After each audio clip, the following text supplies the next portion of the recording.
और इस वक्त की बड़ी खबर, संजय राउत को डिटेन कर लिया गया है। ईडी एक्शन से जुड़ी बड़ी खबर संजय राउत पर। ईडी की हिरासत में है संजय राउत।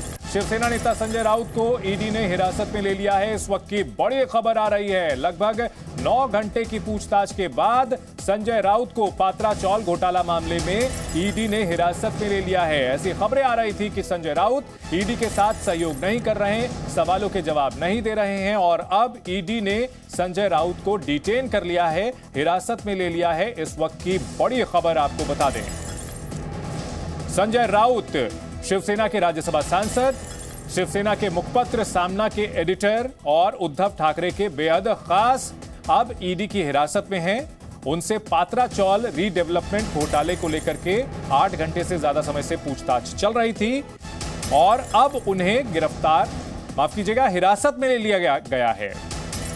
संजय राउत की पत्नी से भी पूछताछ चल रही है। संजय राउत के करीबी प्रवीण राउत पहले ही ईडी के रडार पर हैं और अब संजय राउत को हिरासत में ले लिया गया है।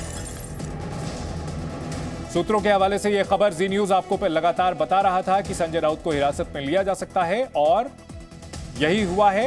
पात्रा चौल जमीन घोटाले में ईडी का एक्शन, संजय राउत को हिरासत में ले लिया गया है।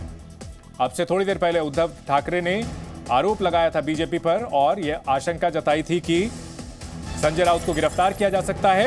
अंकुर त्यागी हमारे सहयोगी इस बड़ी खबर पर हमारे साथ जुड़े हुए हैं। अंकुर, संजय राउत को हिरासत में ले लिया गया, खबर की पुष्टि हो गई?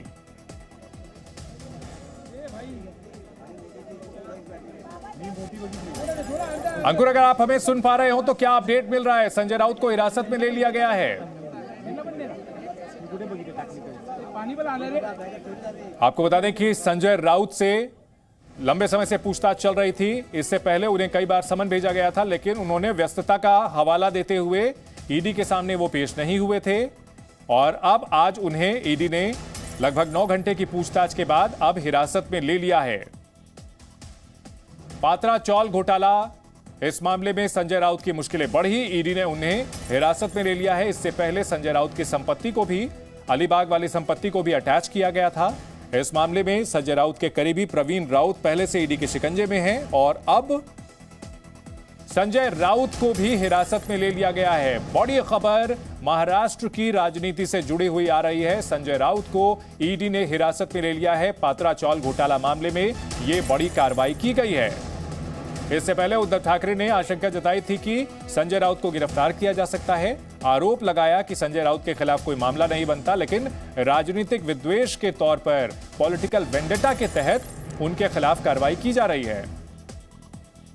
अंकुर हमारे साथ जुड़ चुके हैं। अंकुर, संजय राउत को हिरासत में ले लिया गया जैसे कि आशंका जताई जा रही थी और सूत्रों के हवाले से खबर आ रही थी, सूत्र सही साबित हुए?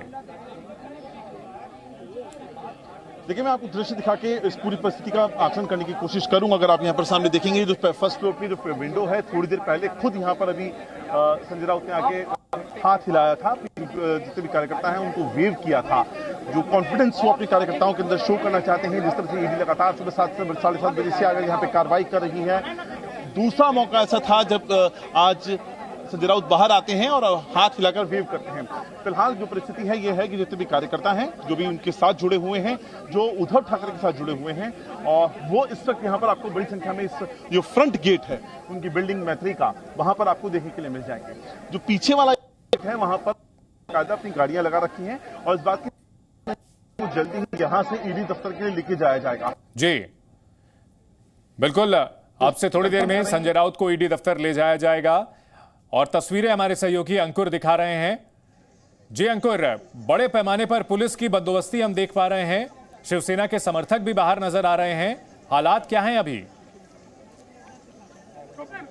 देखिए, फिलहाल मैं आपको हालात दिखाने की कोशिश करूंगा। जितने भी कार्यकर्ता हैं उनके हाथों में तख्तियां हैं, ये पुराने जितने भी केस हैं, चाहे मेहुल चोकसी का हो, चाहे विजय माल्या का हो, चाहे नीरव मोदी का हो, वो उनकी ईडी की जांच है उसका हिसाब पूछ रहे हैं। यहाँ पे नारेबाजी हो रही है, संजय राउत के समर्थन में नारेबाजी हो रही है। कोशिश है कार्यकर्ताओं की कि अपने जो नेता हैं उनको इस मुश्किल घड़ी में उनके साथ यहाँ पर खड़ा दिखाई दे। और जो दूसरी बात है, जो मैं आपको संजय राउत के तरफ से बता रहा था, ईडी ने जो सोर्सेज कंफर्म कर रहे हैं ईडी के, उन्होंने डिटेन कर लिया है संजय राउत को। अब बात यहाँ से उनको ईडी के दफ्तर ले जाने की है और सवाल है, क्योंकि सोर्सेज हैं वो ये बात कंफर्म कर रहे हैं कि संजय राउत चाहते हैं कि उनको उस फ्रंट गेट जहां पे हम इस वक्त खड़े हुए हैं, जहां पे तमाम जो उद्धव ठाकरे कैंप के और संजय राउत से जुड़े हुए जो कार्यकर्ता हैं वो खड़े हुए हैं, उनके सामने से उनको लेके जाया जाए, ना कि पीछे वाले गेट से जहां पर ईडी ने अपना पूरा कॉन्वॉय वहां पे लगा रखा है, पूरा प्रोटोकॉल लगा रखा है। जिद इस बात की हो रही है कि संजय राउत अड़े हुए हैं कि उनको फ्रंट गेट पे उनके कार्यकर्ताओं के सामने से निकाला जाए और ईडी ले जाया जाए। जी, यानी कि वो राजनीतिक तौर पर कहीं ना कहीं ये संदेश देना चाहते हैं कि वो झुकने वाले नहीं हैं, वो डरने वाले नहीं हैं। और बताया ये जा रहा था अंकुर की बिल्कुल भी जांच में सहयोग नहीं कर रहे थे संजय राउत, ऐसा क्यों? देखिए, फिलहाल इन सवालों का जवाब तब होगा जब एक बार वो आएंगे। ये बात तय है कि जांच में सहयोग न करने की ईडी लगातार बात कहती आ रही है। सुबह से यहाँ पर ईडी आई है, उनका कहना यह है कि कई ऐसे सवाल हैं जिनके जवाब उनको नहीं मिल पा रहे हैं और इसीलिए अब ईडी ने ये फैसला लिया है उनको डिटेन करने का, उनको अपने साथ ईडी के ऑफिस ले जाने का और वहां पर उनसे आगे की पूछताछ करने का। तो फिलहाल जो परिस्थितियां हैं यहाँ पर क्रिएट हो रही हैं, यहाँ पे आप देख सकते हैं कि कार्यकर्ताओं को भी इस बात का आभास हो चुका है, उनको लगने लगा है कि यहाँ पर एक कार्रवाई हो रही है और जल्दी ही संजय राउत को यहाँ पर डिटेन कर ईडी के दफ्तर ले जाया जाएगा। इसलिए कार्यकर्ता जो सुबह ही पहले यहाँ पर नारेबाजी कर रहे थे, अब फ्रंट गेट के सामने तख्तियों के साथ झंडों के साथ पहुंचकर यहाँ पर वो लगातार इस वक्त आप देख सकते हैं छोटी छोटी बातों पे यहाँ पुलिस का हो हल्ला हो रहा है, शोर शराबा हो रहा है और इस तरीके से यहाँ पर जितने भी कार्यकर्ता हैं उनका पुलिस के साथ नोकाझोंकी यहाँ पर लगातार हो रही है और ये जो इंटेंसिटी है अब ये यहां से लगातार बढ़ती हुई नजर आ रही है। और संजय राउत, जो कि सोर्सेस कंफर्म कर रहे हैं, संजय राउत इस बात पे अड़े हुए हैं उनको इसी गेट से जहां पे कार्यकर्ता जमे हुए हैं भारी संख्या में, यहां से उनको निकाला जाए, क्योंकि पीछे वाले गेट पर उसको पूरा ब्लॉक कर दिया गया है और वहां पर कोई कार्यकर्ता आसानी से नहीं पहुंच पाया है और इसीलिए वो चाहते हैं कि उनको पीछे वाले गेट से ना निकाला जाए, उनको ये फ्रंट गेट का इस्तेमाल करते हुए उनके कार्यकर्ताओं के बीच में से निकाला जाए। जी अंकुर, इस मामले में संजय राउत के और कौन कौन से करीबी हैं जिन पर ईडी की जांच चल रही है, शिकंजे में हैं?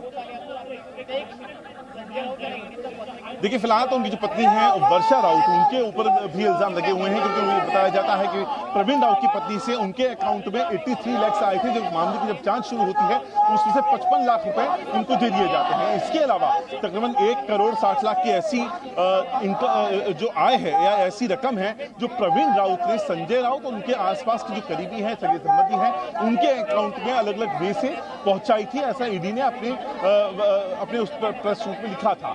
तो जाहिर तौर पर तमाम जितने लोग हैं वो तमाम लोग इस वक्त शिकंजे पे होंगे और यहाँ पे संजय राउत सबसे बड़ी बात आती है, उनको यहाँ पे जस्टिफाई करना होगा कि किस चैनल से एनरूट होकर पैसा उनके करीबियों और उनके अपनों के बीच में आया है। जो वर्षा राउत है, जो उनकी पत्नी है, अगर उनको 83 लाख प्रवीण राउत की पत्नी ने दिए थे तो किस लिए दिए थे? जो दादर वाली प्रॉपर्टी है, जो अलीगढ़ की जो प्रॉपर्टी है, अलीगढ़ की प्रॉपर्टी जो है एक बंगला है जिसको पूरी तरह कैश में खरीदा गया, उसका अमाउंट कहां से आया, वो चैनल क्या था, ऐसी तमाम चीजें हैं जो ईडी इस वक्त उनसे जानना चाहती है, जिनके सवाल ईडी लगातार उनसे जानना चाहती है। जी अंकुर, जिस तरह से अभी उद्धव ठाकरे ने पूरे तौर पर संजय राउत का समर्थन किया है, ऐसे में यह माना जा सकता है कि इस मुद्दे को लेकर आने वाले दिनों में सियासी वार पलटवार काफी तेज हो सकता है।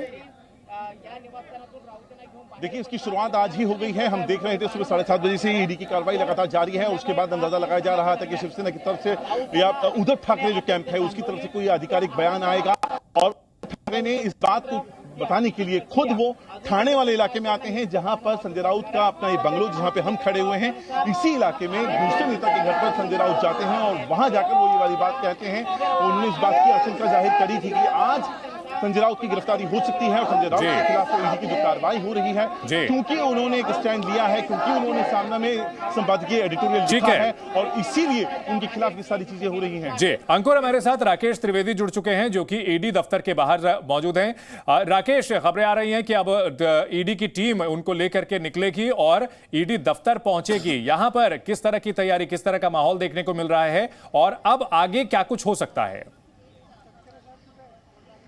जी बिल्कुल, देखिए सुबह 7 बजे से ईडी के अधिकारी जो है वो पहुंचे थे संजय राउत के घर पर भांडुप में और उसके बाद में अब 8 घंटे से ज्यादा की पूछताछ के बाद उन्हें हिरासत में लेने की खबर आ गई है। तस्वीर में आपको दिखा रहा हूं ईडी दफ्तर के बाहर और यहाँ पर आप देखेंगे तो जो पुलिस की टीम है वो भी अब हरकत में आ गई है, क्योंकि इन्हें भी एक कहीं ना कहीं जो मैसेज मिल गया है कि किसी भी वक्त जो है एनफोर्समेंट डायरेक्टरेट की जो टीम है वो भांडुप से संजय राउत को लेकर के निकल सकती है। अगर मैं आपको रास्ते की दूसरी तरफ दिखाने की कोशिश करूँ तो यहाँ पर बैरिकेडिंग कर दी गई है, रास्ता बंद कर दिया गया है यहाँ पर आने जाने के लिए। वही अगर मैं आपको दूसरी तरफ की भी तस्वीर यहाँ पर दिखाऊं तो आप देखेंगे कि ईडी दफ्तर के बाहर अगर आप एक तरफ यहाँ नजर घुमाएंगे तो आपको यहाँ पे भी रास्ता बंद दिखाई देगा, और इसके ठीक दूसरी तरफ अगर मैं आपको बताऊं ये जो टी जंक्शन है तो यहाँ पर भी आपको पुलिस के अधिकारी दिखाई देंगे और रास्ता बंद दिखाई देगा। यानी पूरी तरीके से जो ईडी की है घेराबंदी कर दी गई है। यहाँ पर स्टेट रिजर्व पुलिस फोर्स जो है उसकी कई सारी टीमें यहाँ पर बुलाई गई हैं, डिप्लॉय किया गया है ताकि लॉ एंड ऑर्डर सिचुएशन जो है वो बिगड़े ना जाए। यहाँ पर साथ ही साथ पैरामिलिट्री फोर्सेस की टीम जो यहाँ पर भी मौजूद है, जो स्टैंड बाय के लिए मौजूद है।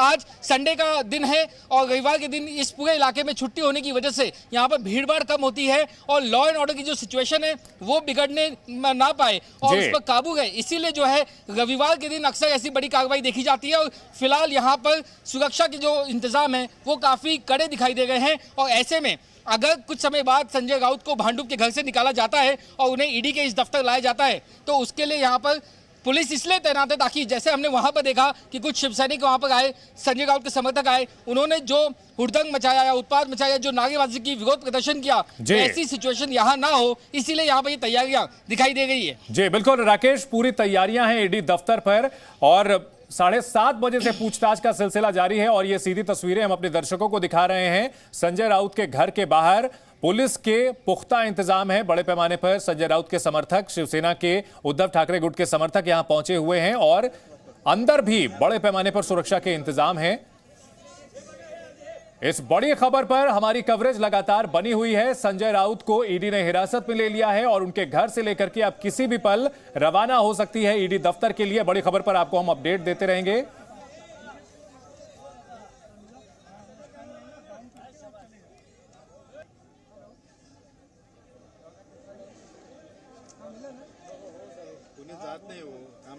तो संजय राउत के घर के बाहर प्रशासन के पुख्ता इंतजाम।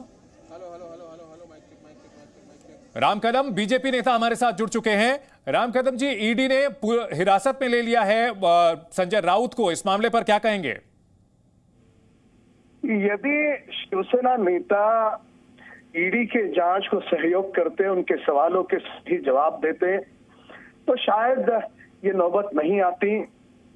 पर जब पाप का घड़ा भर जाता है और financial fraud black and white के चिट्ठे में सामने आते हैं तो जवाब देने के लिए आमतौर पे कुछ नहीं बचता जी। और वही कारण था बार बार समन्स को ठुकरा देना, मीडिया के सामने सुबह शाम पत्रकार वार्ता करके हुए। उनके पास पत्रकार वार्ता के लिए तो समय था जी, पर ईडी के सवालों का जवाब देने के लिए समय नहीं था। तो ये ब्लैक एंड व्हाइट का जो फाइनेंशियल फ्रॉड का चिट्ठा जो है जी, वह चिट्ठा उन्हें ले डूबा है। राम कदम जी, और उद्धव ठाकरे जी ने आरोप लगाया है कि बीजेपी उनके खिलाफ पॉलिटिकल वेंडेटा के तहत ये कार्रवाई करवा रही है। खुद के अकाउंट से कहीं पैसे जाते हैं, किसी अकाउंट से खुद के अकाउंट में पैसे आते हैं जी, उसमें भाजपा का क्या दोष? क्या उसको भी भाजपा को दोष दोगे? यानी खुद फाइनेंशियल फ्रॉड करोगे और उसमें किसी अन्य दल को दोष दोगे आप? ये दरअसल शिवसेना के नेता देश के लोगों को मूर्ख समझते हैं। उनको ऐसा लगता है कि सारी विद्वत्ता उन्हीं के पास है, बाकी लोग को क्या समझता है। जी राम कदम जी, आपसे गुजारिश है आप हमारे साथ बने रहें। अरविंद सावंत भी जुड़ चुके हैं, शिवसेना सांसद। अरविंद जी, संजय राउत को हिरासत में ले लिया है ईडी ने, आपकी पार्टी का रिएक्शन सबसे पहले? ये तो राजनीतिक बदलने की भावना है। ये नहीं कि संजय राउत जी पहले नहीं गए थे, उन्होंने बयान दिया था, उनकी पत्नी का भी बयान दिया गया था। आज का मुहूर्त कैसे ढूंढ लिया? आज का मुहूर्त वो विषय बता दे, उन्होंने खुद लिखित में दिया था कि लोकसभा का सत्र सुबह, सत्र के बाद वाली तारीख दीजिए, मैं आता हूँ। फिर भी आज किया। आज क्यों किया? क्योंकि कल महामहिम राज्यपाल जी ने महाराष्ट्र का अपमान किया, महाराष्ट्र की अस्मिता से खिलवाड़ की, मुंबई के मराठी मानुस का अपमान किया, हिंदुओं में तो गुट करने की कोशिश की, गुजराती मारवाड़ी अलग, मराठी अलग, और उसने अपमान ऐसा किया कि अगर गुजराती मारवाड़ी यहाँ से निकल जाएंगे तो मुंबई की जो आर्थिक राजनीति है ना, राजधानी कैसी कही जाती है, वो स्थल उनका नहीं रहेगा। अरविंद सावंत जी, राज्यपाल है जी अरविंद सावंत जी, राम कदम जी बीजेपी नेता हमारे साथ हैं। उन्होंने ये कहा कि अकाउंट में ट्रांजैक्शन हुआ, गलत तरीके से ट्रांजैक्शन हुआ, इस मामले में पार्टी कहां से आ जाती है, बीजेपी का रोल कहां से आ जाता है? ये तो कानूनी मामला है, फाइनेंशियल ट्रांजैक्शंस में इरेगुलरिटी का मामला है। मेरी बात पूरी हुई क्या? आपने बीच में टोक दिया। भैया मैं जो बता रहा हूँ वो भी सच बता रहा हूँ आपको जी, राजनीतिक नहीं बता रहा हूँ जी। इसके कारण राज्यपाल के इस वक्तव्य के कारण पूरा महाराष्ट्र में गुस्सा है, असंतोष है, वो खबर दबानी है। तो आज ईडी की रेड गिर गई। वो तो कल भी कर सकते थे ना, आज क्यों किया? क्योंकि महामहिम राज्यपाल जी ने जो वक्तव्य किया उसमें भारतीय जनता पार्टी बहुत ट्रबल में आई है जी। और उसको कैसे ढक देंगे? तो आज ये करो, इतवार का मुहूर्त निकाला। हमने कभी नहीं कहा था या उन्होंने कभी नहीं कहा था, वो तो पहले भी गए थे इंक्वायरी लिए। अभी तो उन्होंने इतना ही कहा था कि लोकसभा का सत्र शुरू है, सत्र के बाद में मुझे बुलाओ, मैं आता हूँ। अरविंद सावंत जी, आपसे गुजारिश करेंगे आप भी हमारे साथ बने रहें। राम कदम जी, आपने सुना अरविंद सावंत ये आरोप लगा रहे हैं कि राज्यपाल के बयान के बाद विवाद जो उठा है उससे ध्यान हटाने के लिए कार्रवाई की जा रही है। वैसे सांसद अरविंद सावंत जी एक विद्वत्ता के लिए और अच्छी बात रखने के लिए, दलील रखने के लिए जाने जाते हैं, पर एक दल के तौर पे कहूंगा, निजी तौर पे नहीं कहूंगा, व्यक्ति विशेष तौर पे नहीं कहूंगा जी, कि दल करके उनके पास अब कोई दलील बची नहीं है। 1034 करोड़ का गफला और 1034 करोड़ के गफले में शिवसेना दल क्या चाहता है कि ये बदले हुए देश में कोई कार्रवाई नहीं हो जी। अब महामहिम राज्यपाल के किसी वक्तव्य को जोड़ करके ये कार्रवाई की है, यानी इतनी ध्यान भटकाने वाली, मैं सावंत जी को नहीं कह रहा, उनके दल को कह रहा हूं, उनका दल ऐसी बचकानी बातें करता है, सारा देश देख रहा है। अब जो काला चिट्ठा है, कौन से अकाउंट से कहा गया, उसका फॉरेंसिक ऑडिट कैसे हुआ, इन बातों को शिवसेना कैसे नकार सकती है? नहीं नकार सकते आप। 3 दिन पूर्व जब आपको जांच के लिए बुलाया था, आप जरूर जाते। नाम आपके अखबार का सामना है जी, पर ईडी के सवालों का सामना करते समय आपके हाथ क्यों कतरा रहे थे जी? कौन सा डर और भय था? ये बदले हुए भारत में हर व्यक्ति विशेष पर कार्रवाई होगी जो गलत काम करेगा। ठीक है। नेता या अभिनेता या उद्योगपति, ये सारे के सारे जांच एजेंसी के सामने पूरी तरह से समान है। ठीक है, ये व्यक्ति विशेष देख करके जांच नहीं होती जी। बहुत शुक्रिया राम कदम जी, बीजेपी नेता हमारे साथ जुड़े। बहुत शुक्रिया अरविंद सावंत, शिवसेना सांसद हमारे साथ जुड़े। तो उद्धव ठाकरे ने पूरा समर्थन दिया है और इस मामले में अब संजय राउत को ईडी की हिरासत में ले लिया गया है। इस बड़ी खबर पर हर कवरेज हमारी लगातार जारी है, हर अपडेट हम आपको देते रहेंगे।